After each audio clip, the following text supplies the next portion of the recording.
Minister, how do you feel social media has changed the political landscape? Social media is a means of communications, and throughout, politicians have to take into account viewpoints of the people, and social media is a means by which viewpoints are generated, and to that extent relevant in understanding of the ground, understanding of people's aspirations, and therefore in policy making. At the same time, you need to be careful, and whether it's social media or whether it is when you go down to your constituency and people talk to you, that you are able to distinguish between opinion that is reflective of the broad majority and what is in the interests of the broad majority of the people, and opinion that is shouted out loudest. Because in social media, people can troll, they can have multiple avatars, and a small group in an echo chamber can be very loud.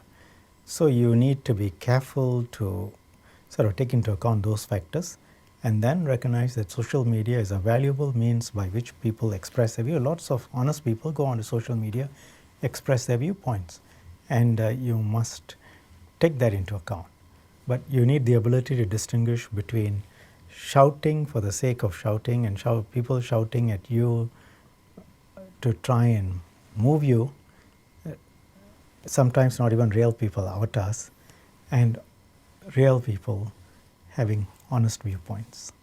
In terms of people shouting and making their opinions known, this brings to the point of. By the way, I'm not saying shouting by itself is wrong. Mhm. The point is, if people are not very honest, they use one person using multiple sort of identities and avatars and trying to make you believe that there is a substantial viewpoint. That's what I'm referring to when I say shouting. Okay. When these opinions, which are perhaps negative, when they move through social media, how does that affect how a minister goes about his duties? You take into account the viewpoints.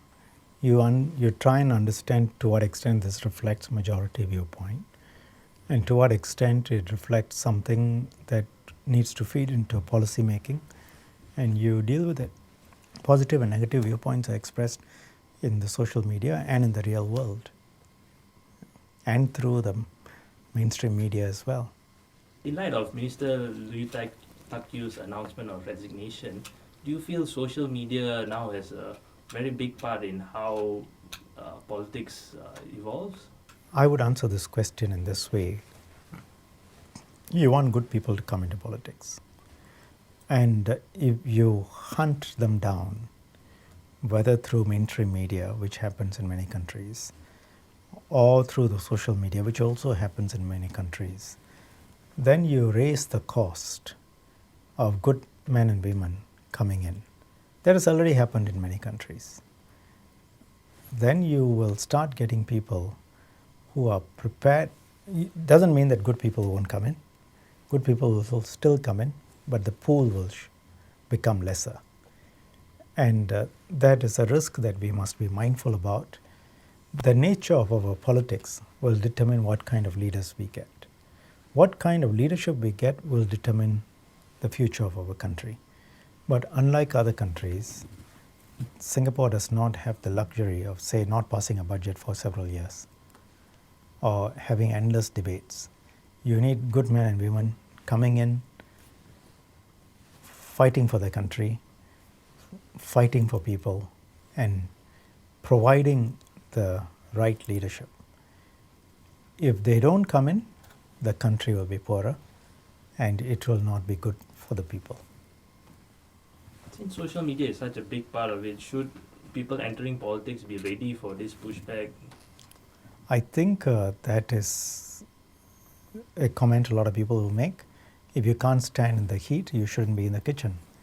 And very often in many other countries, that is said, given the nature of politics, given the heat, given the way in which you will be attacked, often unfairly, you must be prepared to take it all.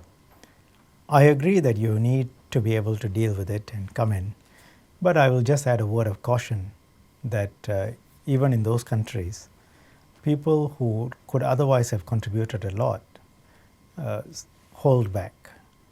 But with a bigger pool and a bigger talent pool, they somehow manage. But nevertheless, I think very few countries can point to the record that we have in terms of how much our people's lives have improved. And I would say if our politics resembles that of other countries, then our leadership will also resemble that of other countries, because certain political systems throw up certain types of leaders. Once you have leaders that who are like other countries, whether in the region or outside, then your outcomes, economic and social outcomes, must also be like that of other countries. You cannot assume that your political system can be similar to that of other countries, but your results in terms of your country's performance can be different. We have been an exceptional country performing exceptionally. You have to ask why.